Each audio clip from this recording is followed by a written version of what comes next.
Terima kasih pemirsa, masih bersama kami dalam acara dialog. Kita akan lanjutkan lagi perbincangan kita dengan Bapak Profesor Dr. Haryono Suyono. Baik Bapak, selama ini kita sering mendengar lansia peduli 3 generasi. Bisa dijelaskan untuk maksud dari ini Bapak? Peduli 3 generasi itu biasanya kalau kita bicara masalah lansia itu pedulinya terhadap kita sendiri. Bahkan timbul moto kalau kita bicara lansia itu harus peduli lansia. Nah, ini sekarang tidak. Sejak 2 tahun yang lalu, tahun 2011 ya, 2011-2012, kita melapor kepada Presiden bahwa lansia di Indonesia sekarang ini sudah banyak sekali. Jangan semua orang disuruh peduli lansia, karena menjadi lansia di Indonesia sekarang ini minimal sudah sampai kira-kira 3 tahun. Bahkan ada yang sampai 7 tahun, bahkan ada yang sampai lebih dari 20 tahun menjadi lansia. Oleh karena itu lansia harus sekarang peduli terhadap generasi. Maksudnya adalah bahwa dia peduli terhadap anak-anak di bawah usia 15 tahun, peduli terhadap orang dewasa 15 sampai 60 tahun, dan peduli terhadap dirinya sendiri yang 60 tahun ke atas. Baik. Selain itu Bapak, kita juga sering mendengar lansia produktif. Nah, bisa dijelaskan seperti apa gambarnya? Itulah sebabnya lansia karena peduli 3 generasi dan menjadi lansia itu lama, maka lansia itu harus tetap produktif. Sebab kalau menjadi lansia 20 tahun atau 30 tahun, bahkan ada yang 30 tahun sampai umur 90 tahun, kalau lansia itu tidak produktif, dia nunggu sampai dipanggil oleh Tuhan Yang Maha Kuasa itu tengok-tengok itu kan setengah mati. Oleh karena itu dia harus tetap produktif. Lebih-lebih lansia di bawah 70 tahun. Lansia di bawah 70 tahun itu saya sebut sebagai lansia muda. Nah, dia harus tetap giat, tetap bekerja, tetap membantu anak-anaknya atau cucu-cucunya bekerja dan sebagainya. Ini lansia di bawah 70 tahun atau lansia muda. Lansia 70 sampai 80 tahun saya sebut lansia dewasa. Nah, dia mulai mengurangi pekerjaan-pekerjaan fisik, tetapi tetap memakai otaknya, memakai kearifannya untuk berbagi dengan lansia yang penduduk muda dan penduduk anak-anak.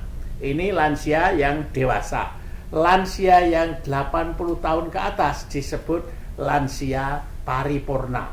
Nah, ini menjadi penasehat, menjadi konsultan, menjadi sesepuh, memberikan nasihat perkawinan, memberikan menjadi pengurus masjid dan sebagainya, karena dia sudah paripurna. Jadi pekerjaan fisiknya berkurang. Itu namanya lansia produktif. Lalu bagaimana cara mendorong atau mengorganisir agar mereka bisa produktif, Pak? Mereka kita latih untuk tidak malu mengerjakan pekerjaan yang berubah. Seperti tadinya menjadi direktur utama suatu perusahaan. Nah, sekarang tidak lagi jadi direktur, tetapi menjadi konsultan. Misalnya tadinya menjadi kameramen, sekarang jangan jadi kameramen, tetapi menjadi produser. Ya itu, jadi kita latih pekerjaan-pekerjaan yang berubah dan tidak usah malu. Kalau tadinya jadi direktur, sekarang cuma menjadi konsultan. Konsultan itu kongkonane sultan. Nah, enggak apa-apa. Jadi tidak usah malu. Saya misalnya dulu Menko Kesra dan Taskin, biasanya nyuruh-nyuruh. Sekarang ini saya biasa sowan kepada bupati, sowan kepada wali kota. Biasa saja. Kenapa Menko kok sowan kepada bupati? Mestinya bupatinya datang. Enggak usah. Bupatinya sibuk, saya kurang sibuk, saya yang datang. Tadinya saya kalau bikin acara TV itu menjadi narasumber. Minggu yang lalu saya ada di Malang, saya menjadi pembawa acara. Nggak apa-apa, biarpun habis Menko kok jadi pembawa acara, nggak apa-apa. Nah, lalu sebenarnya saya bisa memberi keterangan seperti keterangan bupatinya atau keterangan rektornya, karena saya pernah menjadi katakanlah pejabat Menteri Pendidikan dan Kebudayaan, kan sudah lebih dari rektor. Tetapi saya minta, Pak Rektor, bagaimana pendapat Pak Rektor? Padahal saya tahu pendapat Pak Rektor itu, tapi saya ngalah supaya rektornya yang masuk TV. Baik Bapak, bisa dijelaskan untuk bentuk kegiatannya sendiri Bapak? ya itu kegiatannya berubah. Jadi lansia produktif dan lansia yang peduli terhadap generasi itu memberi kesempatan kepada generasi yang lebih muda untuk tampil ke depan.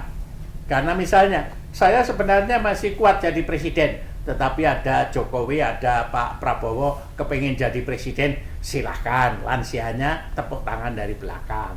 Kalau perlu memberi nasihat kepada presidennya begitu. Baik Bapak, kita break sebentar, kita lanjutkan Silakan. perbincangan nanti. Baik pemirsa, jangan kemana-mana, tetaplah bersama kami. Dan kita akan lanjutkan lagi pada sesi berikutnya, tentunya setelah jeda pariwara berikut ini.